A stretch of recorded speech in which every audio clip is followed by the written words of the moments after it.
예수님 가르쳐 주신 기도로 주일 예배 하나님께 드립니다.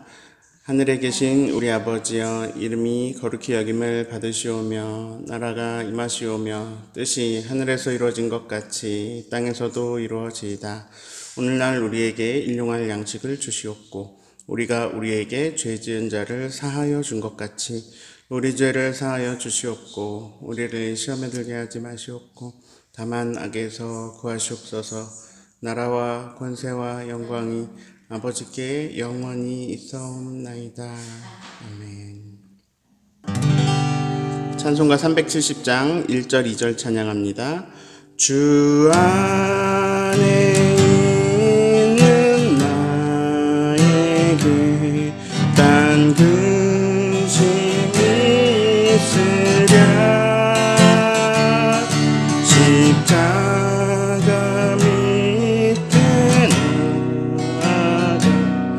내 짐을 풀었네. 주님을 찬송하면서 할렐루야 할렐루야. 내 앞길 멀고 험해도 나 주님만 따라가리. 그 두려움이 변하여 내 기도 되었고 전날의 한숨 변하여 내 노래 되었네. 주님을 찬송하면서 할렐루야 할렐루야. 내 앞길 멀고 험해도 나 주님만 따라가리.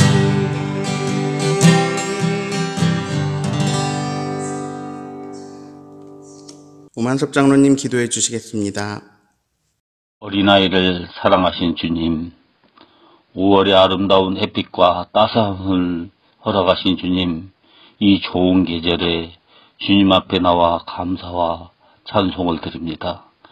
오늘 어린이 주일을 맞이하여 이런 어린아이와 같이 순수하고 겸손한 마음으로 예배드릴 수 있게 인도해 주신 은혜에 진심으로 감사드립니다. 하늘나라는 어린아이와 같은 자들의 것이라고 말씀하신 주님, 저희들은 주님의 자녀로서 순수성을 잊어버리고 거짓과 오만으로 가득 찬 방만한 삶을 살아서 왔음을 고백하오니 용서하여 주시옵소서. 사랑이 많으신 주님, 저희 교회에 속하 있는 어린이뿐만 아니라 이 민족, 이 세계 안에 속해 있는 모든 어린이를 기억하시고 험악하고 제약된 세상에 물들지 않고 정직하게 자랄 수 있도록 인도하여 주옵소서. 특별히 주님을 믿는 어린이들이 어려서부터 주님을 의지하고 오직 주님만을 공경할 수 있는 어린이들이 되게 하여 주시옵소서. 주님, 그동안 바이러스의 거센 파도가 주님의 몸된 교회로 밀려왔지만 하나님께서 지켜주셔서 이렇게 다시금 예배자를 만들어주신 하나님, 이제 주님의 믿음의 가정도 지켜주심에 감사드립니다. 잠잠한 파도가 우리에게 있을지라도 또 언제 우리에게 밀려올지 모르는 그 바이러스의 공포에서 벗어날 수 있게 주님 도와주시고 오직 이럴 때일수록 하나님을 의지하며 하나님을 주님 아버지 우리 구주로 고백하며 살아가게 하여 주시옵소서. 모든 것을 이루어 주신 분도 주님이요, 주님이 아니면 우리가 주님 아버지 아무것도 의지할 수 없음을 아오니 주님, 우리 가정과 교회 안에서 항상 교만하지 않게 하시고 하나님의 사랑을 전하는 저희들에게 인도하여 주시옵소서. 오늘도 우리가 하나님만을 주님 아버지 섬기기 위하여 이 어려운 시기에 주님의 자녀로 살아가고 있습니다. 주 하나님 아버지, 주님이 주신 성령으로 새롭게 새롭게 변화되게 하시고 좋은 은혜의 시간이 될 수 있게 매일 기도하고 주님께 나가는 우리 모두가 되게 주님 인도하여 주시옵소서. 오늘도 귀한 말씀 이제 주 하나님 아버지 전하게 하여 강단에 세워주신 우리 목사님, 주 하나님의 성령의 능력으로 붙들어 주셔서 모두가 그 말씀을 가지고 주님 항상 새롭게 변화되게 하시고 그 말씀으로 통하여 우리의 영적인 것들이 날로 성장하게 하여 주시옵소서. 잠들어 있는 믿음이 아니고 깨어 하나님의 사랑을 전하고 하나님이 주신 빛과 소금의 역할을 잘 감당하는 저희들에게 주님 도와주시옵소서. 오늘도 예배를 사모하고 예배를 통해 주 하나님 아버지 하나님을 만나는 큰 은혜의 시간이 되실 줄로 믿사오며 우리를 구원하시고 우리를 죽음의 공포에서 건져주신 예수 그리스도 이름으로 기도드립니다. 아멘. 오늘 우리에게 주시는 하나님의 말씀 사무엘상 1장 20절을 읽어드립니다. 한나가 임신하고 때가 이름에 아들을 낳아 사무엘이라 이름하였으니 이는 내가 여호와께 그를 구하였다 함이더라. 아멘. 계산해 보세요. 100명의 사람이 모여 있습니다. 나도 그들 중에 있고요. 70명은 여자고 30명은 남자입니다. 이 사람 중에 남자는 몇 %일까요? 네, 30%입니다. 그 100명이 모여서 도시락을 먹는데요. 도시락이 이제 돈가스로 통일을 해서 주문했습니다. 돈가스 가게에서 연락이 왔는데요. 돈가스가 99개밖에 없어요. 네, 그러면 카레 도시락으로 하나 주세요. 자, 그래서 이제 100개의 도시락이 왔습니다. 돈가스가 99개, 카레가 1개. 무작위로 나눠준다고 할 때, 그리고 바꾸지 않는다고 할 때, 내가 돈가스를 먹을 확률은 몇 %일까요? 99%, 그리고 카레를 먹을 확률은 1%입니다. 오늘 우리가 기억해야 할 것은 두 가지입니다. 첫 번째, 인생은 다양하다. 자, 인생이 다 똑같다? 아닙니다. 네, 인생은 다 다릅니다. 두 번째는 첫 번째랑 똑같아요. 인생이 다 다르기 때문에 일어나는 일이에요. 내 인생은 하나밖에 없는 인생이다. 좀 더 장황하게 해볼게요. 우주가 얼마나 광활한지 아시죠? 그리고 시간도 영원이라는 언급의 시간이 있습니다. 우리의 상상을 초월하는 지극히 넓은 우주에서 나의 인생은 오로지 나에게만 주어졌습니다. 그리고 이 영원이라는 시간 속에서 나의 인생은 오직 나에게만 단 한 번 주어졌습니다. 우주의 크기를 우리 기준에서 무한대라고 할 수 있을 것 같아요. 무한 속에서 지극히 작은 부피를 내가 차지하면서 내 인생을 살아갑니다. 그리고 영원이라는 시간 속에서 찰나를 차지하면서 내 인생을 우리가 살아갑니다. 이 인생은 유일하고 유일회적입니다. 이를 토대로 이렇게 말할 수 있습니다. 내 인생은 다른 사람이 모른다. 반대로 생각해 볼 수도 있습니다. 다른 사람의 인생은 내가 알 수 없다. 매우 단순합니다. 창조주는 다양하게 창조하신다. 그래서 존재하는 모든 것은 서로 다른 존재다. 나는 수없이 많은 그분의 작품 중에서 유일한 작품이다. 한 가지만 더 기억해 봅시다. 하나님은 그 다양한 모든 존재에게 각기 다른 방법으로 역사하신다. 하나님은 수없이 다양한 자신의 피조물들과 다양한 관계를 맺으십니다.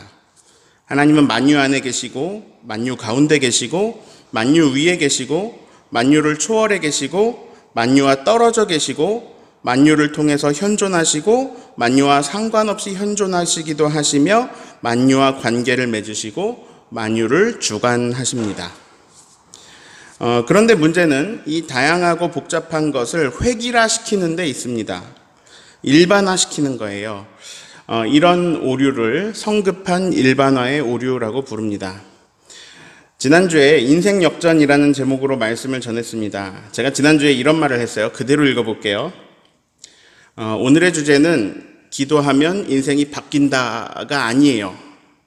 그리고 다음 주에는 기도하면 인생이 바뀐다 예요.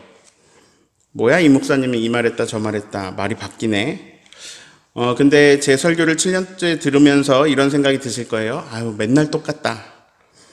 네, 이번 주랑 다음 주랑 완전히 상반되는 얘기인데 완전히 똑같은 얘기예요. 하나님이 주인이시다. 네, 두 가지 반대된 얘기 할 건데 기도한다고 인생이 바뀌는 게 아니다. 기도하면 인생이 바뀐다. 이 두 이야기가 왜 같은 이야기일까요?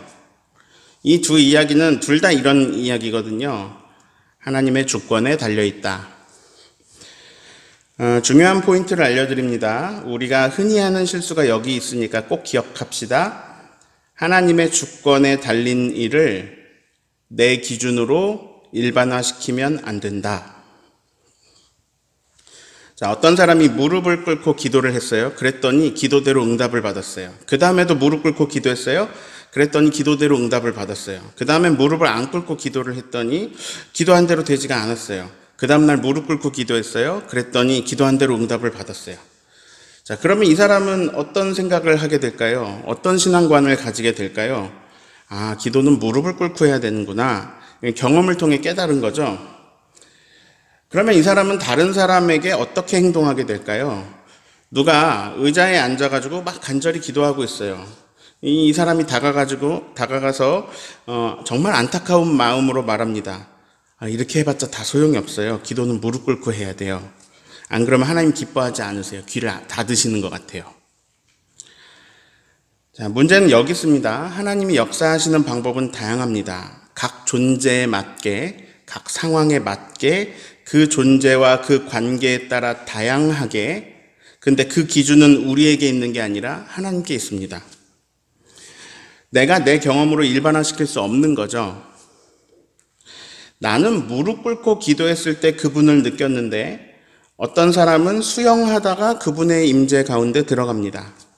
자신을 둘러싸고 있는 수많은 물 속에서 하나님의 현존을 깨닫고 그 자리에서 말할 수 없는 두려움을 느끼면서 동시에 말할 수 없는 황홀감에 빠져서 경배합니다. 그리고 자신의 죄를 뉘우칩니다. 어떤 사람은 운전하다가 성령님을 체험하고 어떤 사람은 교회 다닐 때는 몰랐다가 교회를 안 다니면서 하나님을 믿게 되고 다시 교회에 나오는 경우도 있습니다. 어떤 사람은 울고불고 매달려야 하나님이 자신의 존재를 드러내시고 어떤 사람은 구하지도 않았는데 하나님이 먼저 찾아가서 부르시기도 합니다. 어떤 분이 이 11조라는 걸 알게 되어가지고 11조를 정말 성실히 했습니다. 막 300원이 생겨도 그 중에 10분의 1을 먼저 떼었습니다. 이런 생활을 하고 있는데 갑자기 일이 잘 풀리면서 대박이 나고 11조 금액이 막 늘어나면서 평소에 내던 11조 뒤에 공이 하나 더 붙었습니다. 그리고 얼마 안 가서 그 뒤에 공이 하나 더 붙었습니다. 집도 사고 차도 샀는데 막 돈은 점점 불어나요. 자, 이분은 어떤 이야기를 하고 다니게 될까요? 11조 해야 돼. 11조 해야 돼. 나는 11조에서 복 받았잖아. 반드시 해야 돼. 철저히 해야 돼. 그런데 그 교회에 11조를 철저히 하시는 분들 중에 가난한 사람들이 있어요. 이분들은 자신이 가난한 거에 대해서 딱히 불만이 없이 감사하면서 살고 있는데요. 그 돈 좀 생긴 사람이 이렇게 생각합니다. 이 사람들 이렇게 가난한 거 보니까 11조 안 하네. 분명 제대로 안 하고 있네. 하나님을 속이니까 하나님 복 주시겠어? 아니면 이렇게 생각할 수도 있습니다. 저 집사님은 성실하신데 계속 가난한 걸 보니까 어쩌면 자기들도 모르고 안 하고 있는 11조가 있을 거야. 자, 지금 문제점이 뭔지 아시겠어요? 그러니까 자기 경험을 토대로 자기가 기준을 세워서 그 기준으로 세상 모든 것을 판단하고 있는 거죠. 소위 믿음 좋다는 사람들에게서 많이 나타나는 행동입니다. 왜 그런 오류와 착각 속에 살아가는가? 모든 존재와 모든 삶을 다양하게 하시는 것을 인정하지 못하기 때문입니다. 나는 분명 경험했거든요. 이건 확실하거든요. 이런 행동을 전문 용어로 이렇게 부릅니다. 우물안 개구리. 네, 개구리에겐 그 우물이 온 우주입니다. 우물 안에서 본 하늘이 하늘의 전부라고 생각합니다. 제가 진실을 하나 말씀드립니다. 모든 사람은 사실 우물안 개구리입니다. 그런데 두 종류의 우물안 개구리가 있어요. 그 우물이 온 우주라고 확신하고 있는 우물안 개구리와 우주 밖에 엄청난 세상이 있을 거야 라고 생각하는 우물안 개구리가 있습니다. 모든 사람은 자기 가치관을 가집니다. 그리고 그것이 그 사람의 기준이 됩니다. 그 기준으로 사고하고 그 기준으로 해석합니다. 제가 이런 이야기를 드리는 이유는 우리 모두 겸손하기 위해서입니다. 그건 내 기준이지 하나님의 유일하신 방법이 아닙니다. 백년도 목사는 내 기준 따위로 하나님을 제한하는 오류를 계속 범하는 것이 우리 모습입니다. 근데 이걸 아는 것과 모르는 것은 다릅니다. 지난 2주간 한나의 기도, 한나의 노래를 묵상했습니다. 이런 내용이죠. 아이를 못 낳는 한나가 기도를 했다. 하나님이 아들을 주셨다. 한나는 완전히 변한 인생을 맞이하면서 노래를 불렀다. 한나는 그 후에도 자녀를 5이단 더 낳게 된다. 한나가 겪는 어려움이 뭐였죠? 아이를 못 낳아가지고 죄인 취급당하고 분인나한테 멸시당하고 괴로웠던 거죠. 그런데 이렇게 은혜로운 일 뒤에 방향이 잘못 나가면 이상해질 수 있어요. 가정해 보는 거예요. 자, 임신을 못한 여인이 있습니다. 이 당시의 사회에서 얼마나 괴로울까요? 이 동병상련을 가진 한나가 다가갑니다. 그리고 이렇게 말해요. 실로에 가서 기도하세요. 술 취한 것처럼 간절하게 기도하세요. 엘리 제사장에게 꼭 축복을 받으세요. 그러면 아이를 가지게 될 거예요. 근데 이 여인이 아이가 안 생기네요. 거기서 한나가 말하는 거죠. 제가 간절히 기도하라고 했죠. 더 간절하게, 더 오래 기도해봐요. 예물을 좀 더 큰 걸로 준비해봐요. 근데 아이가 계속 안 생겨요. 그러니까 이 아이 6을 낳은 한나가 이런 말을 하게 될지도 몰라요. 아니, 아이를 못 낳으면 기도라도 열심히 해야 될 거 아니야? 자, 여기서 한나의 오류는 뭘까요? 첫 번째, 성급한 일반화의 오류입니다. 그리고 두 번째, 한나는 하나님의 주권을 자기가 판단하고 자기가 조절할 수 있다고 생각하고 있습니다. 하나님을 조종하는 거죠. 이게 비슷해 보이지만 상당히 다른 것입니다. 내가 기도합니다. 주권은 하나님께 있습니다. 하나님의 주권에 따라 하나님이 보시기에 좋은 대로 하나님 보시기에 좋은 방법으로 하나님의 때에 일하십니다. 이게 기도입니다. 근데 다른 건 이런 거예요. 내가 기도합니다. 이제 내가 기도했으니 하나님이 내 기도를 들어주셔야 합니다. 하나님의 행동을 내가 정했습니다. 그 응답의 시기도 그 응답의 방법도 내가 다 정했습니다. 주권이 나에게 있습니다. 그러면 하나님은 내 시중을 드는 존재입니다. 자, 공통점이 뭐냐? 둘 다 기도했다는 겁니다. 그럼 차이점은 무엇이냐? 누가 주인인지 아는 것과 모르는 것입니다. 우리는 주인을 조종하는 위치에 있지 않습니다. 에이, 목사님, 하나님 내가 구하는 거 정말 다 들어주세요. 정말 잘 들어주세요. 제가 해달라는 대로 다 해줘요, 하나님이. 그런 체험을 할 수 있습니다. 근데 그게 주권이 나에게 있어서가 아니라 주인이신 하나님이 도와주고 싶으셔서, 그분이 긍휼이 많으셔서 다 들어주신 겁니다. 자, 중간 정리합니다. 존재는 다양하고 인생은 다양하다. 하나님이 역사하시는 방법도 다양하다. 자신의 체험으로 일반화하는 것은 어리석은 생각과 행동인데 우리는 그렇게 하는 경우가 무척 많다. 우물안 개구리임을 인정하면서 조심하자. 하나님이 주인이시다. 이제 다시 한나의 기도를 봅니다. 기도하니까 아이가 생겼어요? 궁금한 걸 여쭤봅니다. 어떻게 생각하세요? 원래 그쯤 생길 아이였는데 때마침 그때 기도를 한 걸까요? 아니면 기도를 했기 때문에 아이가 생긴 걸까요? 만약에 우리 주변에서 이런 일이 생기면 우리는 어떻게 반응할까요? 기도해서 아이가 생겼다고 생각할까요? 아니면 원래 결혼 8년 차쯤 생길 아이였는데 때마침 기도를 해가지고 기도를 한 거지 이렇게 생각할까요? 우리 주변에서 어떻게 생각할까요? 자, 이거를요 다른 사람이 판단할 수 없습니다. 이거는 그 당사자만 알아요. 직접 그 시간에 하나님과 관계를 쌓고 소통한 그 사람만 이걸 알 수 있습니다. 한나의 경우는 확실하게 알 수 있습니다. 성경이 분명히 증언하고 있고요. 한나는 원래 아이를 가질 수 없었고 기도해서 아이를 가지게 된 것입니다. 이것을 한나는 명확하게 체험했습니다. 우리에게는 이런 경험이 있습니다. 남들이 보기엔 별거 아니에요. 그냥 일어날 수 있는 일입니다. 근데 우리는 막 하나님이 응답하셨다고 막 호들갑을 떠는 때가 있습니다. 근데 이게 호들갑이 아닙니다. 이거는 자기 자신만 알 수 있는 건데요. 이게 기도로 인한 하늘의 역사인지 아니면 그냥 일어난 일인지 본인은 알 수 있습니다. 네. 보통은 이런 경우에 왜 소름이 돋냐면, 왜 호들갑을 떠냐면 타이밍 때문입니다. 타이밍, 내가 기도했던 타이밍, 그리고 내가 기도하던 나의 특수 상황, 그리고 응답이 일어나는 그 타이밍, 그리고 내가 하나님과 소통한 내용들, 막 이런 것들을 나는 알고 있거든요. 한나는 지금 알고 있습니다. 다른 사람들은 한나가 임신을 못하는 사람이 아니라 그동안 잘 안 된 거야, 안 될 것뿐이야, 이렇게 생각할 수도 있겠죠. 그러나 한나는 알고 있습니다. 자신은 임신을 할 수 없다고 알았습니다. 밥도 못 먹고 기도했습니다. 그런데 한나에게 평안이 임했습니다. 가서 먹고 다시는 얼굴에 근심빛이 없더라. 한나에게 임신은 불가능한 일입니다. 그런데 근심이 사라졌습니다. 그리고 믿어졌습니다.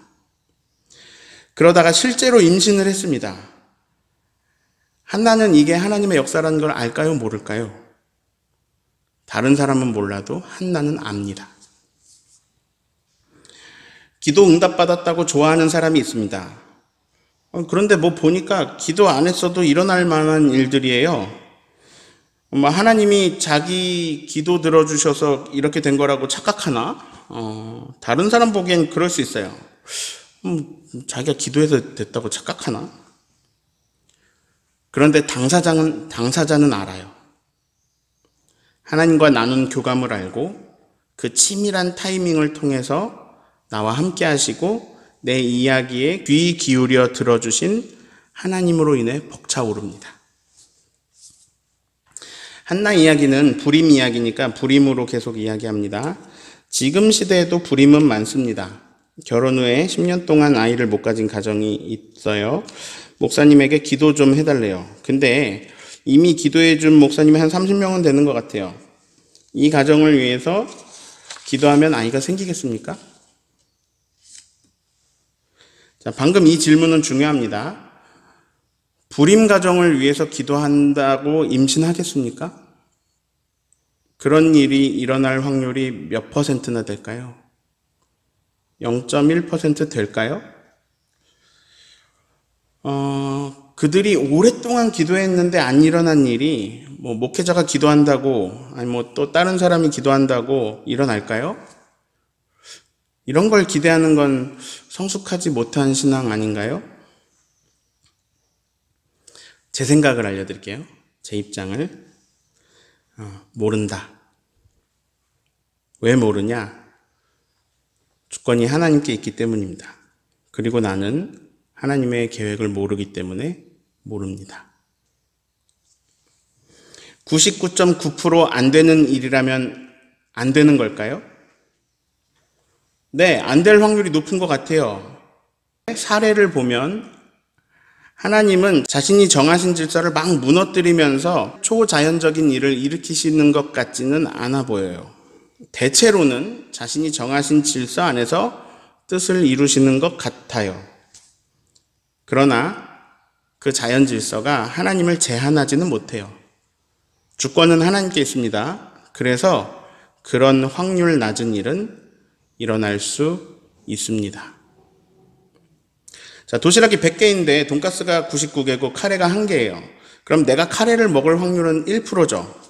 도시락을 열었어요. 세상에 카레예요. 그래서 내가 카레를 먹었어요. 맛있게 깨끗이 다 먹었어요. 자, 그러면 내가 카레를 먹은 확률은 나에게 몇 %죠? 100%예요. 1%가 아닙니다. 자, 반대로 생각해 볼게요. 도시락을 열었더니 역시나 돈가스예요. 당연히 99개니까 돈가스를 맛있게 먹었어요. 자, 그럼 내가 돈가스를 먹은 확률은 나에게 몇 프로죠? 99%가 아니고 100%예요. 그러니까 카레를 먹었어도 돈가스를 먹었어도 나에게는 그게 100%예요. 지금 한국에서는 코로나19에 걸릴 확률이 엄청 낮아요. 근데 왜 다 마스크를 쓸까요? 0.001% 확률이어도 내가 감염되면 그게 나한테 100%예요. 불임이었던 한나가 아이를 낳을 확률은 몇 프로예요? 모르죠. 근데 불임이었던 한나가 아이를 낳은 확률은 몇 프로예요? 100%예요. 그러면 모든 불임 가정이 아이를 낳을 확률은 몇일까요? 모르죠. 엄청 낮겠죠. 그러니까 이걸 일반화시킬 수 없는 거예요. 인생은 다양합니다. 그런데 이걸 일반화시키면서 문제가 생기거나 시험에 들어요. 그리고 목사님들이 이걸로 일반화 잘 시켜요. 한나를 봐라. 이렇게 열심히 간절히 기도하니까 소원이 이루어지지 않냐?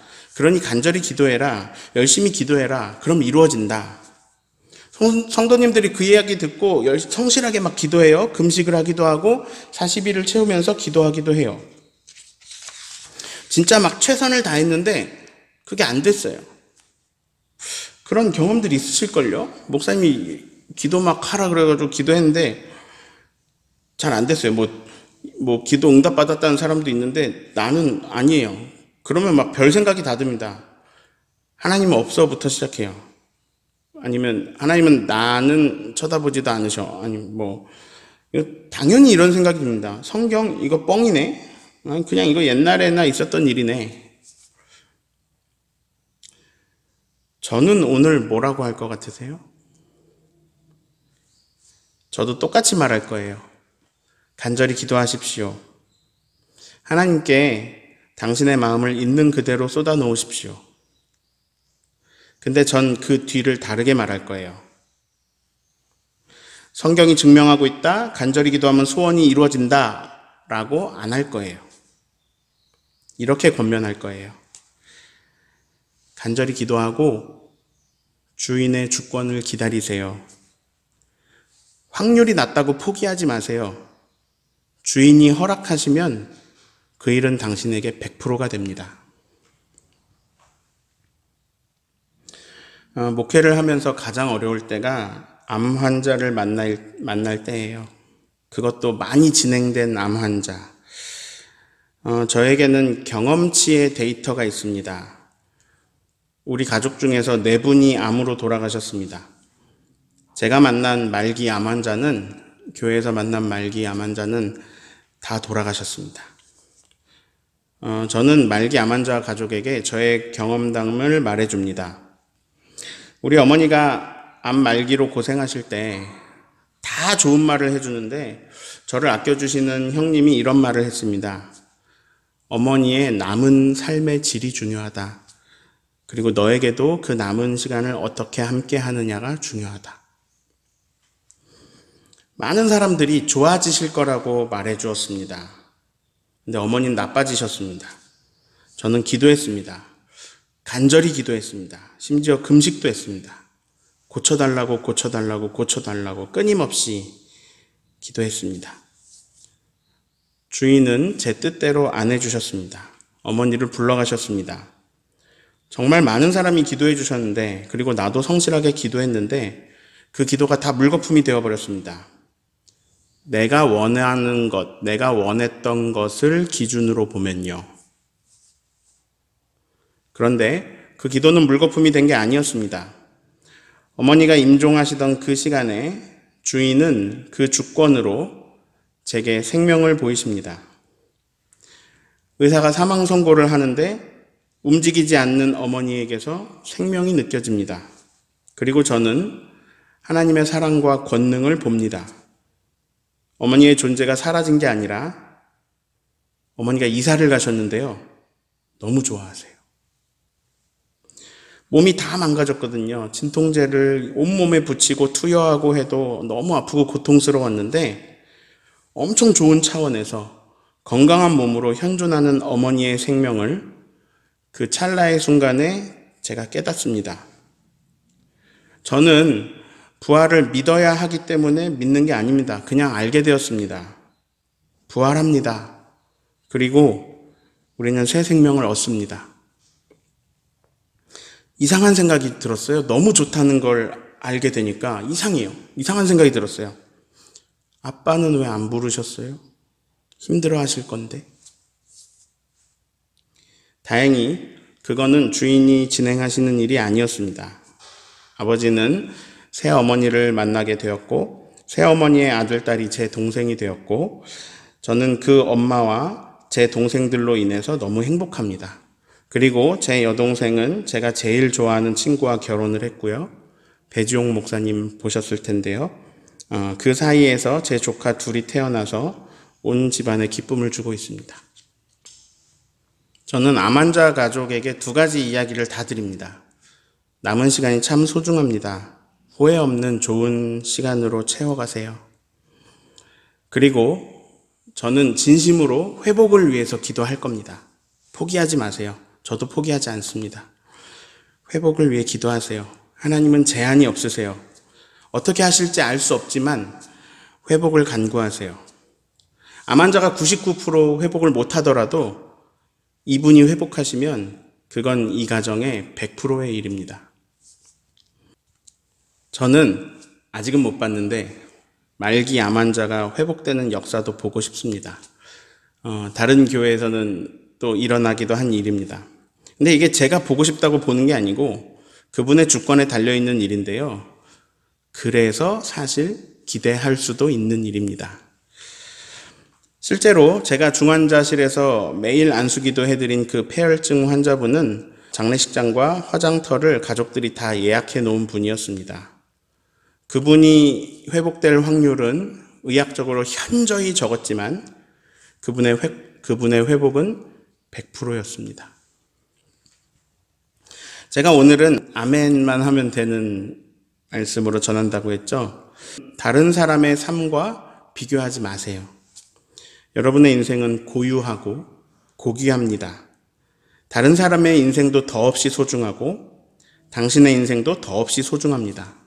이 귀한 것을 남들하고 비교해서 우울해지고 나에게 맞지 않는 옷 입고 남들 따라한다고 허비하지 마세요.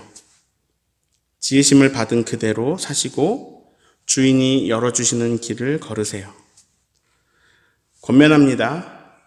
기도하세요. 간절히 하세요. 소원을 말하셔도 좋고요. 있는 마음 그대로 솔직하게 이야기하세요. 멋진 기독교 용어 사용할 필요 없고요. 그분과 소통하면서 점점 친밀해져 가세요. 그분과 당신의 꿈을 이야기하세요. 그 주인이 나에게 어떤 계획을 갖고 계신지 물어보세요. 내 인생을 그분과 조율하세요. 아이를 낳고 싶으면 아이를 달라고 해보세요. 돈이 필요하면 돈을 달라고 해보세요. 주인께서, 조금 더 듣기 좋은 말로 할게요. 우리 아버지께서, 우리 엄마 되시고 아빠 되시는 하나님께서, 내 소중한 친구 되어주시는 하나님께서, 나를 너무나 사랑하시는 그 신께서 나와 친밀해지는 것을 기뻐하시면서 나에게 좋은 길을 보이실 거예요. 악인들도 자식들에게 좋은 것 주려고 하는데 하물며 하늘 아버지께서 구하는 너희에게 좋은 것을 주시지 않겠느냐. 확률이 낮아서 포기하시나요? 그런 일은 일어날 것 같지 않나요? 오히려 더 재밌지 않을까요? 그 낮은 확률이 나에게 100% 되는 것. 부정하기 힘들 겁니다. 기도하며 소통하며 경험하는 하나님이 하시는 일들, 그 하나님의 타이밍, 그 은혜를 경험하면서 한나처럼 노래를 부르실 겁니다. 이것도 뭐 사람마다 다르겠지만요. 자, 마지막으로 오늘 본문 말씀 읽어드립니다. 한나가 임신하고 때가 이르매 아들을 낳아 사무엘이라 이름하였으니 이는 내가 여호와께 그를 구하였다 함이더라.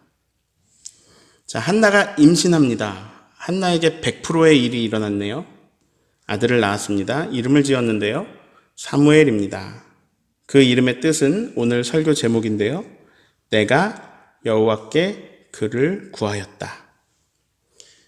하나님께 구하여 얻은 아들이란 뜻입니다. 사무엘. 그 사무엘을 안고 고백합니다. 이 아이를 제가 하나님께 구하였습니다. 자, 사무엘은 사람 이름이지만 우리의 기도 제목을 사무엘이라고 해봐도 될 것 같아요. 우리도 한나처럼 나에게 일어난 100%의 은총으로 나의 사무엘을 보면서 고백할 겁니다. 하나님, 제가 하나님께 이것을 구했었어요. 저는 어제 아내를 껴안고 옛 생각을 떠올렸습니다. 내가 여호와께 그를 구하였다. 제 삶에 대입하니까요. 임종철이 하나님께 허은지를 구하였다. 이렇게 되더라고요. 이게 저에게는 100% 일어난 일이네요. 제 아내도 모르는 러브스토리 잠깐 말씀드립니다. 지금의 아내에게 옛날에 제가 좀 좋아하는 티를 냈습니다. 근데 아내가 경계를 했습니다. 왜냐하면 제가 전도사님이었으니까요. 쉽지 않았겠죠. 근데 저는 마음을 접으려고 했습니다. 아니구나. 그리고 저는 그때 자신이 없었던 때였습니다. 당시에 밤마다 제가 하루에 13km를 걸으면서 이런저런 기도를 했거든요. 마천동에서 한강까지 걸어가면서 기도하면서 걸어갔습니다. 근데 이 기도도 들어있었어요. 하나님, 허은지 선생님이 정말 좋은 분인 것 같습니다. 하나님 보시기에 선한 일이시면 저와 좋은 관계가 되게 해주세요. 하나님 보시기에 아니라면 거두어 주세요. 한강에 걸어가서 한강 벤치에 앉았는데요. 마음속에 이런 느낌이 왔습니다. 발을 봐라. 그래서 네? 발은 왜요? 그러면서 발을 봤는데 뭐 별거 없습니다. 그냥 흙과 잔디 위에 제 발이 보입니다. 그리고 제 발이 있는 곳에는 잔디가 없었습니다. 그냥 뭐 아무 말이나 합니다. 여긴 잔디가 없네요. 거긴 왜 없니? 네, 여기는 많은 사람이 앉아서 길이 났습니다. 만약에 네가 처음 앉았다면 어떻겠니? 잔디가 있을 것 같습니다. 제가 여기서 뭐 한두 번 발을 구른다고 길이 날 것 같진 않습니다. 너는 그 여선생님한테 한두 번 마음을 표현하고 그 마음에 길이 나기를 바라는 거니? 그렇군요. 그럼 포기 안 해볼게요. 그리고 돌아왔습니다. 네. 제가 이런 기도를 했었다는 게 어제 설교 준비를 하면서 생각이 났습니다. 오해하시면 안 돼요.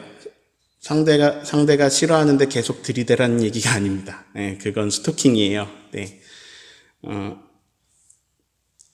하나님이 저희 관계를 좋게 해주시기 위해서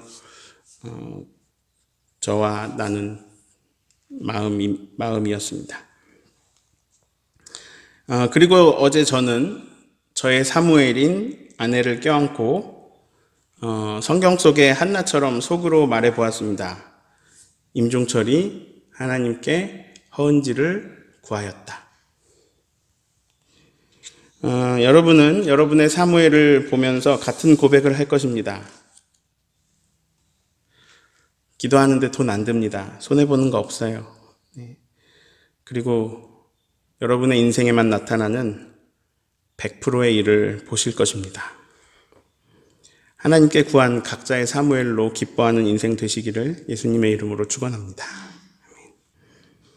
이제는 나를 영원한 생명으로 초대하시려고 자신의 인생을 내어주신 우리 구주 예수 그리스도의 은혜와 내 기도를 들으시고 내가 구한 것보다 좋은 것으로 주시는 하나님 아버지의 놀라우신 사랑과 내 안에서 친밀히 들어주시고 또 말씀해 주시는 성령님의 감동 감화와 그 귀한 소통의 능력이 불임이면서 아들을 구하여 아들을 품에 안고 사무엘이라고 고백하는 한나처럼 우리도 주의 능력으로 살고자 하는 당신의 귀한 아들, 딸 머리 위에 코로나로 어려움에 처한 모든 사람들 머리 위에 지금부터 영원토록 함께 하시기를 예수님의 이름으로 축원합니다. 아멘.